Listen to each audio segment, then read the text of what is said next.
Okay, so this is continuing on the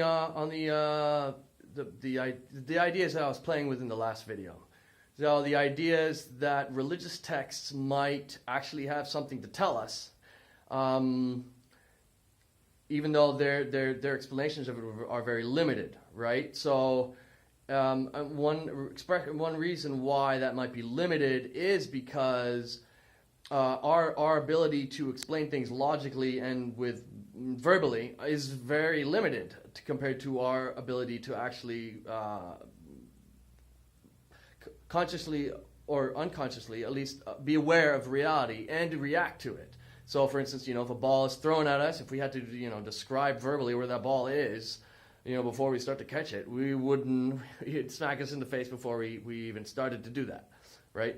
So that is an explanation of our brain working at its maximum, which I think we all do, okay? We don't do it all the time, and we don't do it consciously. Like when we take a conscious decision, we're using our self-consciousness of ourself, which is very limited because we have to, it has to fit in our mind, right? We have to make this model of ourselves that fits in ourself. So it's obviously going to be smaller than ourself, right? So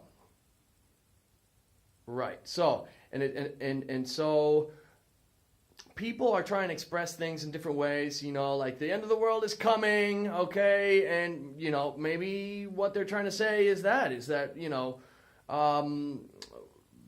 if we don't get our things together and start working together as one family, we will destroy the ecosystems that sustain us, right?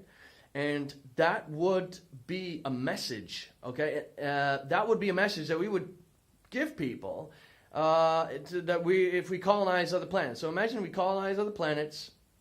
Of course, we send at least 2 of us out there, right? And say they're so far away that we can't communicate with them well, okay?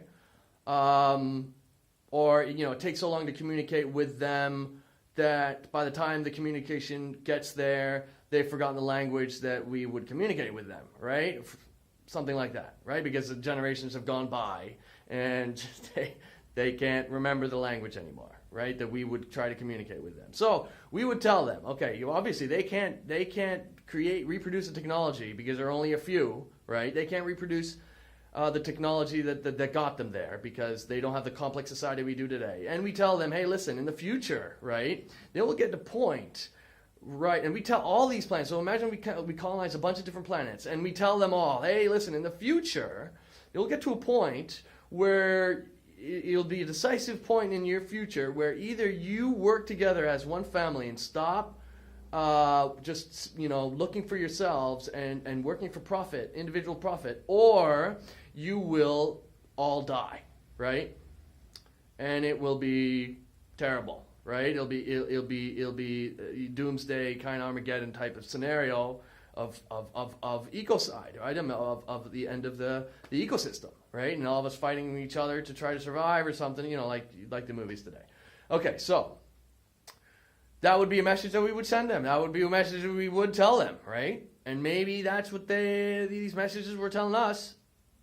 I don't know. If we came from another planet, I don't know. I'm not saying we did. But, that would make sense.